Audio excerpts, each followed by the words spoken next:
Bismillahirrahmanirrahim.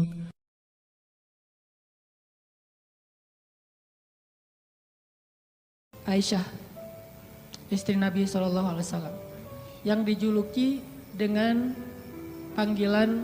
dua panggilan Aisyah. Yang satu panggilannya Humaira. Apa arti Humaira? Kalau lagi malu wajahnya merah. Pernah ngeliat cewek wajahnya merah? Pakai gitu ya. Kalau Aisyah itu bukan karena dia make upan, memang wajahnya merah kalau lagi malu. Kalau Nabi muji-muji Aisyah, malu merah. Malu pakai ngomong. Itu mah saya.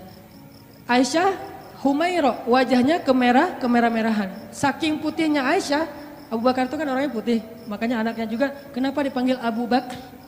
Padahal bukan nama aslinya, itu Aka lah ya, S non S gitu. Aka Abu Bakar. Kenapa dipanggil Abu Bakar? Abu Bakar itu artinya bapak yang punya anak perawan yang cantik-cantik.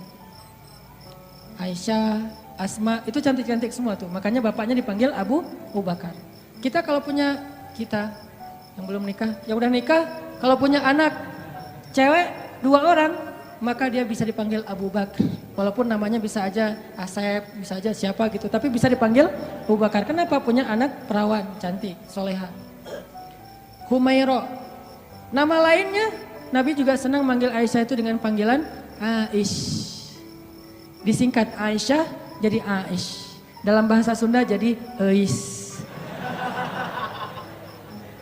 Itu benar. Pasti orang Sunda manggil Eis itu asal muasalnya dari panggilan Aisyah. Karena kita nggak bisa susah ngucapin A, dari Aish jadi Eis. Berarti orang Sunda juga ada hubungannya dengan para ulama. Eis. Jadi yang manggil istrinya walaupun nama istrinya mungkin siapa gitu ya, manggil aja Eis. Kok Eis sih? Aisyah gitu. Aish. Panggilan sayang Nabi nih. Saking cantiknya Aisyah, banyak yang sebetulnya baper ketika Nabi nikah sama Aisyah. Patah hati cowok-cowok Madinah. Wah, apaan sih Nabi nikah sama Aisyah? Rame aja tuh. Ketika Nabi nikah sama Aisyah. Suatu hari Nabi itu lagi jalan, lagi touring gitu sama sahabat-sahabat. Bahasa dulu mah berangkat berjihad ya. Cuman sebutlah touring. Karena Nabi sambil berjihad juga, sambil touring, sambil main. Nah Nabi itu kan kalau berangkat touring bawa istri ya. Jadi kalau yang berangkat touring gak bawa istri kurang ikut sunnah menurut saya. Touring memotoran bawa istri. Tadi jangan bawa jas hujan. Cie. Biar kalau hujan mah. Wih gak pakai baju. Nah Nabi lagi touring nih dengan para sahabat sekitar 1000 motor lah ya. Bermerek onta. Jalan touring sama para sahabat, di tengah jalan mampir di rest area. Kan panjang nih perjalanannya, ada rest area. Ini kayaknya rest areanya bagus, masjidnya gede gitu ya. Ada KFC segala macam lah, bisa makan di situ. Ada tempat ngopi. Mampir tuh di rest area. Pas lagi mampir di rest area, Aisyah kan dia naik kendaraan yang tertutup. Onta di atasnya ada kayak tandu gitu ditutup, khusus buat cewek biar gak kepanasan. Kalau yang cowoknya naik onta yang terbuka. Kalau bahasa kita sekarang tuh mobil lah ya. Aisyah naik mobil, suaminya naik motor. Yang nyetir siapa ya? Dan cara nih ada gimmick dikit tapi penting ya. Bekal buat teman-teman nanti kalau udah nikah. Nabi itu romantis banget loh sama istrinya. Kalau lagi touring gitu, istrinya pengen naik ke atas onta, maka Nabi akan jadikan lututnya sebagai tangga buat istrinya naik ke atas onta. Kan onta tuh tinggi tuh. Udah duduk juga masih jangkung tinggi gitu kan. Maka Nabi akan jongkok. Aisyah. Akhirnya Aisyah nginjak lutut Nabi, dipegang sama tangan Nabi, dinaikkan ke atas onta. Tuh cowok banget tuh. Makanya kalau kita pengen naikin istri kita ke atas motor, walaupun motornya bebek ya, gak masalah lah. Motor bebek, udah diceperin lagi tuh, rendah gitu ya. Mah, apaan sih Pak, bisa sendiri kali gitu. Pengen ikut sunnah malah gagal. Jadi sunnah Nabi itu banyak yang seru-seru loh, keren-keren. Baca aja sirah dia, jangan cuma baca hadis teks ya. Baca juga sih sirah, banyak banget sunnah Nabi yang keren-keren, romantis. Touring nih, berhenti di rest area. Aisyah punya kendaraan sendiri. Pas lagi berhenti di rest area, Aisyah pengen ke belakang. Karena di rest area itu ada toilet segala macam, ada ikhwan, ada akhwat. Aisyah pergi ke belakang. Waktu itu Aisyah pakai kalung yang diberikan oleh ibunya, kalung hadiah pernikahan. Cuman centelannya itu udah agak-agak longgar gitu. Pas lagi ke belakang, balik, baru sadar pas dipegang di dadanya, oh kalung saya jatuh hilang. Akhirnya minta izin ke Nabi, ya Rasulullah, kalung saya jatuh dari cari-cari dari tadi nggak nemu, tolong cariin dong. Akhirnya Nabi pun nyari, nggak nemu, mengerahkan para sahabat nyari. Sampai akhirnya nemu pas udah malam. Berhentinya sore, waktu asar sampai sunset, sampai udah malam, akhirnya mereka baru nemu tuh kalung. Karena udah kemalaman, Nabi pun memutuskan ya udah kita bermalam di sini deh, nggak usah ngelanjutin perjalanan, berhentilah sahabat di situ. Karena rest areanya nggak terlalu besar dan airnya sedikit, akhirnya pas waktu subuh mereka tidak cukup air, nggak bisa berwudu untuk sholat subuh. Mulailah muncul desas-desus, mulai muncul lagi tweet di antara para sahabat. Ada yang pertama nge-tweet akhirnya pada repost, jadilah viral. Apa tweetnya? Ini gara-gara Aisyah nih. Kita nggak bisa sholat subuh, nggak punya air gara-gara Aisyah. Hashtag gara-gara Aisyah, sebar. Wah pada sebel sama Aisyah, ini gara-gara Aisyah. Benar ya gara-gara Aisyah sih, masalah kalung aja kok rame sih, lama-lama amat dan seterusnya. Kalung mah bisa beli lagi nanti di Madinah, rame aja di antara sahabat. Gara-gara mereka rame, turunlah ayat tentang tayamum. Itulah cerita di balik ayat tayamum di surat Al-Maidah. Kalau kalian gak menemukan air, maka berwudulah dengan cara tayamum dengan debu-debu yang bersih. Diajarin sama Allah tekniknya, tutorial tayamum. Itu jelas tutorialnya di satu ayat. Setelah ayat itu turun, sahabat-sahabat mulai tweet yang baru. Gara-gara Aisyah tapi keren. Mulai pakai jempol emotikonnya. Tadi gara-gara Aisyah emotikonnya cemberut. Sekarang gara-gara Aisyah jempol emotikon tersenyum. Gara-gara Aisyah akhirnya kita punya keringanan fikih dalam berwudu yaitu tayamum. Berkah Aisyah. Paginya Aisyah, wah rame aja. Asal lewat Aisyah gitu. Pada respect gitu kan sama Aisyah gara-gara dia turun ayat. Jalan lagi nih. Kan touringnya jauh banget tuh. Lintas Pulau Jawa kan ya. Jauh banget lah pokoknya. Jalan lagi, ada rest area, berhenti lagi. Aisyah lagi seperti biasanya, semua orang pasti ke belakang. Aisyah ke belakang, datang, jatuh lagi tuh kalung. Ini cara takdir Allah nih.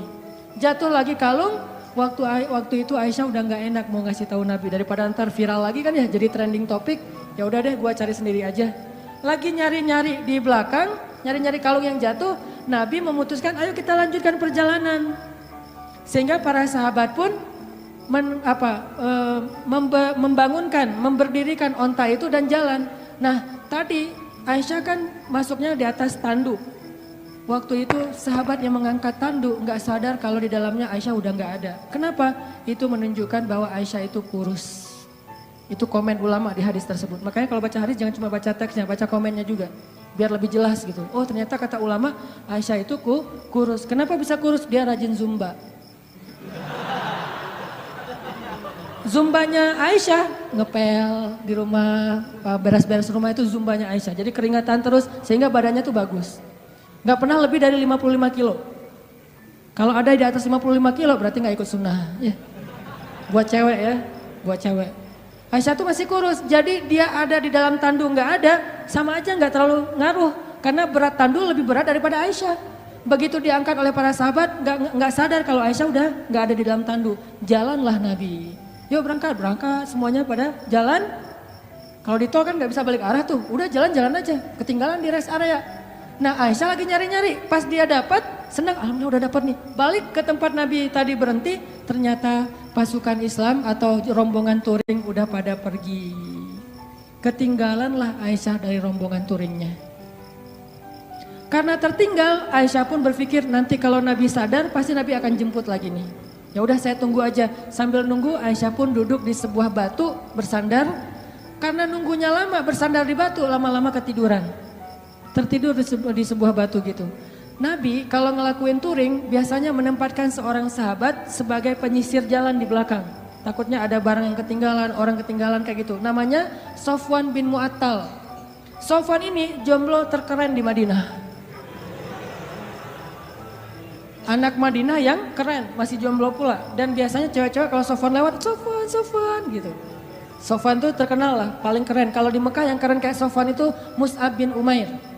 Yang parfumnya gak ada duanya di Mekah, cuma ada satu. Sehingga kalau Mus'ab lewat di sebuah gang, cewek-cewek langsung sadar, Mus'ab baru lewat loh, kenapa? Gua cium harumnya parfum Mus'ab.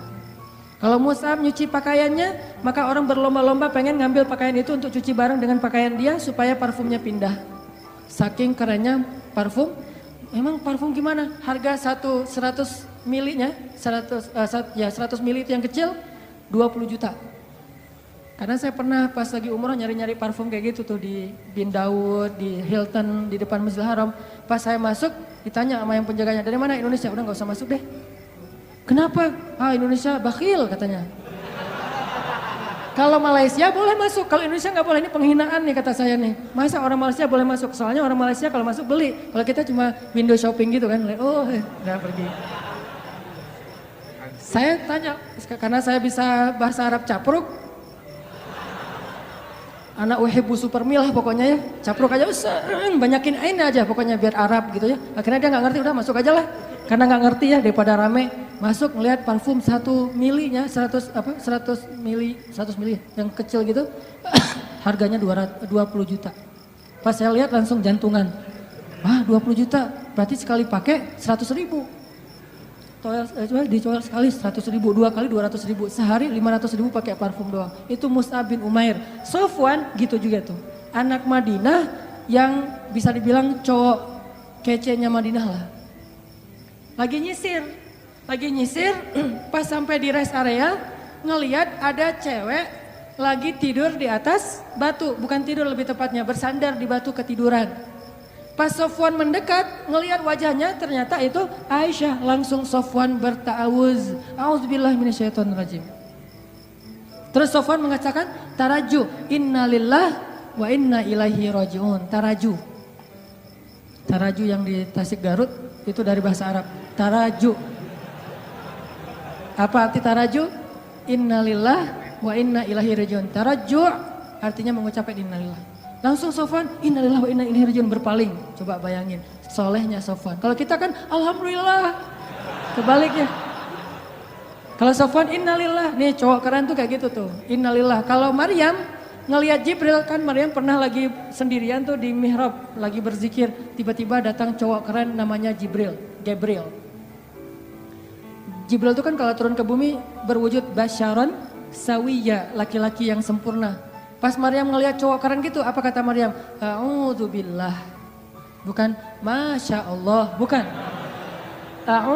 A'udzubillah. Jadi cewek-cewek nih kalau ngelihat postingan ada cowok yang keren, a'udzubillah. Yang mana ya tadi? A'udzubillah aja, jangan dilihat.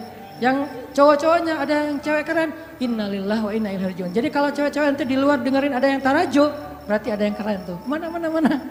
Innalillah wa inna ilaihi raji'un. Karena ucapan tarajunya keras, akhirnya Aisyah kaget dan bangun. Pas Aisyah bangun langsung Aisyah nunduk gitu karena malu kepada Sofwan. Sofwan gak banyak nanya, Aisyah ngapain sendiri di sini lagi nungguin saya ya? Enggak.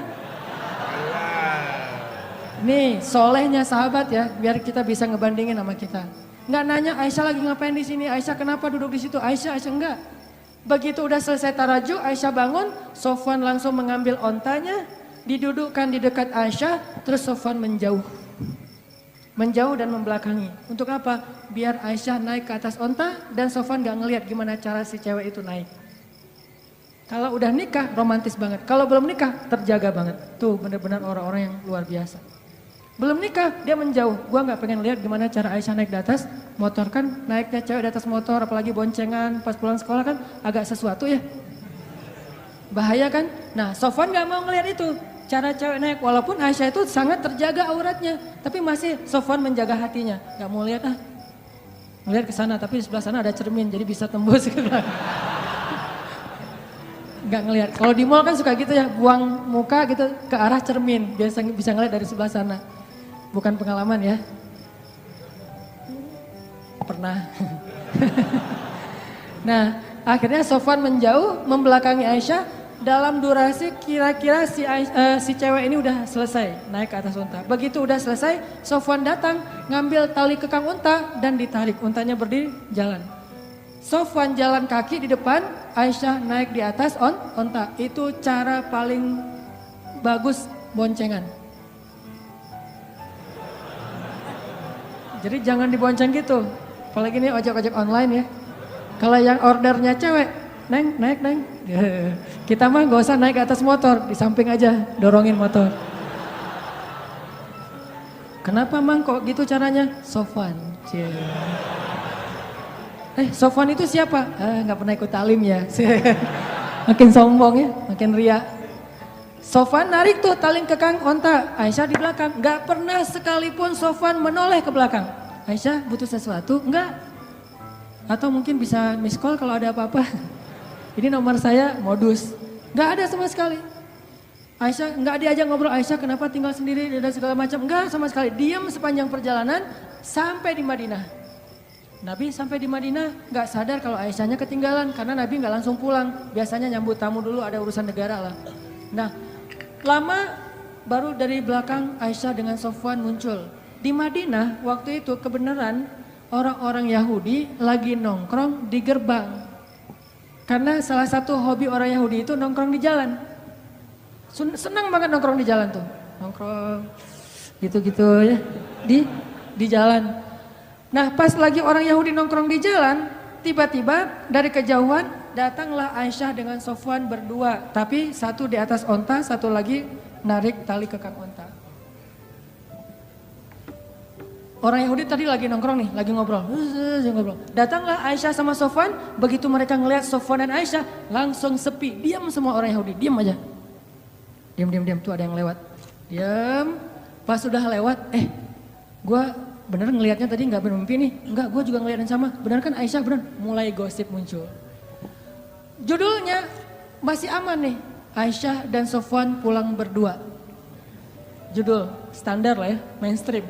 Judulnya Aisyah dan Sofwan pulang berdua, benar nggak? Benar, tapi orang persepsinya apa?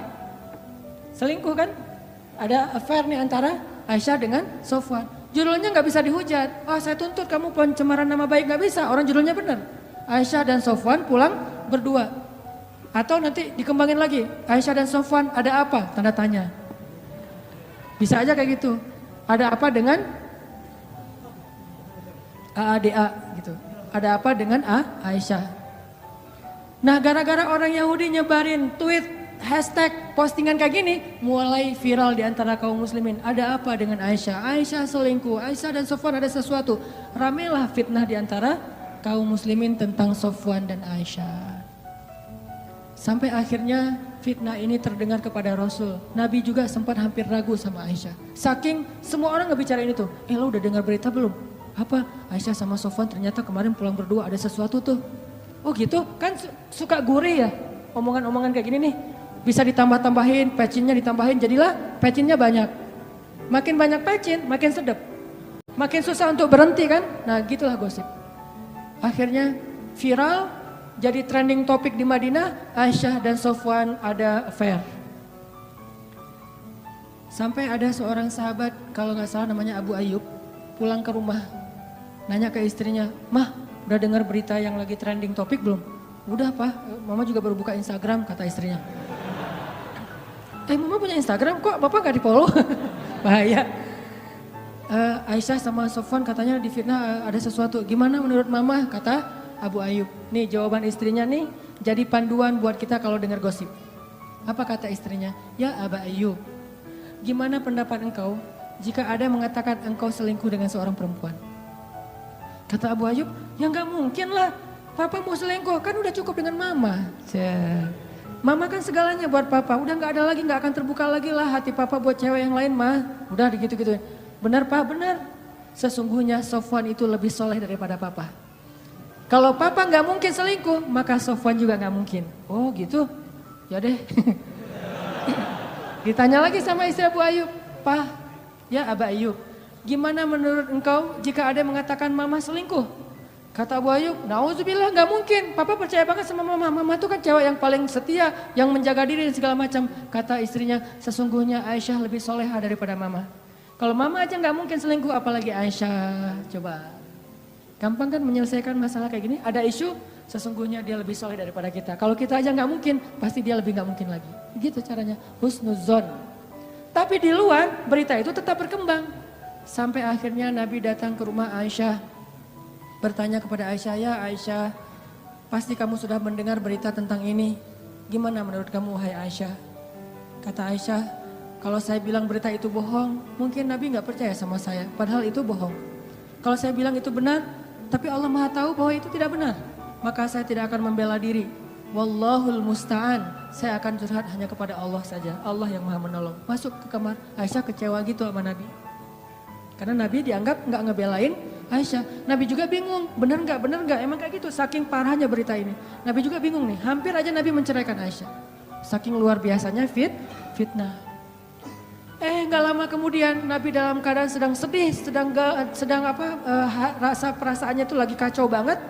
Turun surat An-Nur, ngebelain Aisyah. Sesungguhnya orang-orang yang menyebarkan berita bohong itu adalah bagian dari umat Islam sendiri. Ternyata yang menyebarkan itu bukan orang Yahudi. Orang Yahudi cuma munculin tweet pertama orang Yahudi, tapi yang bikin dia viral orang Islam. Mungkin postingan pertama bukan dari orang Islam, dari luar. Sengaja pengen bikin masalah. Yang bikin itu jadi fitnah, kita sendiri nge-repost sembarangan. Mungkin gak ada masalah sebetulnya, kita aja yang membentur-benturkan. Sesungguhnya yang membawa berita bohong itu adalah orang Islam sendiri. Maka katakan kepada mereka, jika kalian tidak bertobat sesungguhnya itu zalim yang paling besar. Janganlah kalian meringankan ucapan kalian, meremehkan, sesungguhnya di sisi Allah itu dosa besar, dan seterusnya. Satu halaman penuh ayat turun untuk ngebelain Aisyah. Bayangin, satu halaman di surat An-Nur.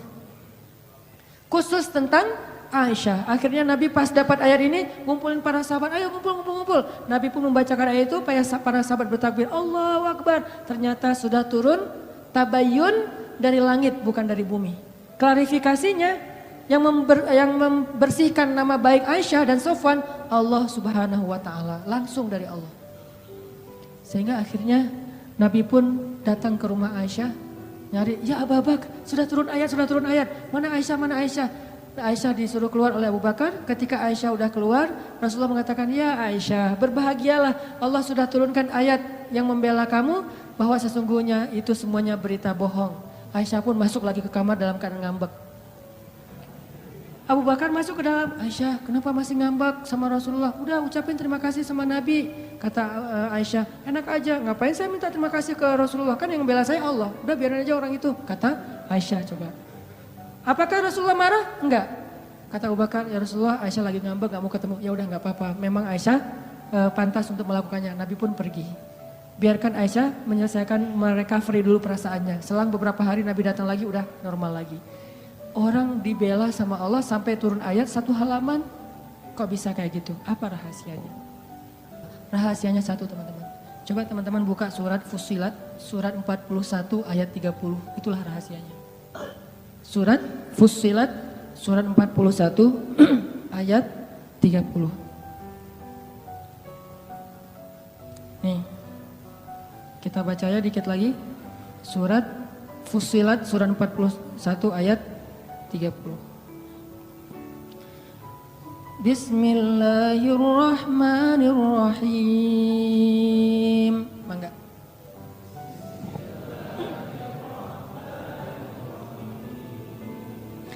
Innalladzina qalu rabbuna Allahu thumma istaqamu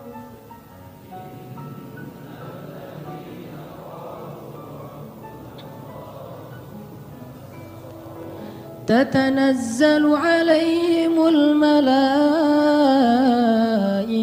ألا تخافوا ولا تحزنوا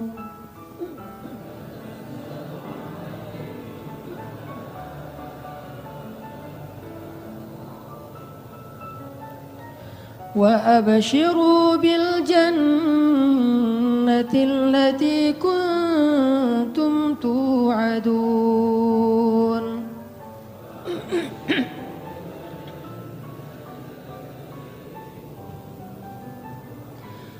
نحن أولياؤكم في الحياة الدنيا وفي الآخرة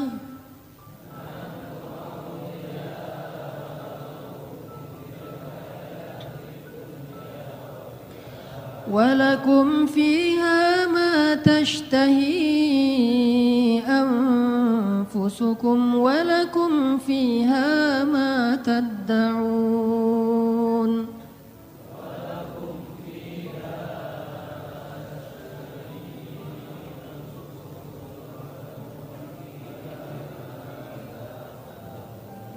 Sesungguhnya orang-orang yang berkata Rob kami adalah Allah, kemudian mereka berkomitmen istiqomah, maka turunlah kepada mereka malaikat-malaikat secara berbondong-bondong dan mengatakan, janganlah kalian takut, janganlah kalian khawatir, bergembiralah dengan surga yang telah dipersiapkan untuk kalian semua. Kami adalah pelindung-pelindung bagi kalian dalam kehidupan dunia dan dalam kehidupan akhirat. Di sana, di dalam surga, ada hal-hal yang kalian sukai dan di sana juga ada apapun yang kalian minta. Ini rahasianya. Istiqomah. Arti istiqomah, satu komitmen, dua konsisten. Sehingga kata Allah, tatanazzalu alaihimul malaikah. Sebagaimana Jibril turun untuk ngebelain Hafsah. Tatanazzalu alaihimul malaikah. Sebagaimana Jibril turun membawa wahyu untuk Aisyah. Dua kali, satu ayat tayamum, dua ayat untuk membela fitnah terhadap Aisyah. Tatanazzalu alaihimul malaikah. Nahnu awliyaukum. Kami yang akan ngebelain kalian, yang akan ngelindungin kalian. Siapa kami? Allah Subhanahu wa taala yang kemudian menyuruh para malaikat untuk ikut serta membela dan melindungi orang-orang yang Allah bela. Siapa mereka? Orang yang istiqomah. Makanya terus aja on the track, jangan sampai kita melenceng. Kalau terlanjur melenceng langsung balik lagi. Melenceng langsung balik lagi, cara baliknya dengan taubah dan istighfar, hijrah. Kalau kita istiqomah, nanti suatu saat setelah istiqomah kita diakui oleh Allah, disahkan, Allah udah ridho, oh ternyata benar kamu istiqomah, maka Allah Subhanahu wa taala yang akan membela kita, bukan manusia. Allah sendiri yang bakal ngebelain kita.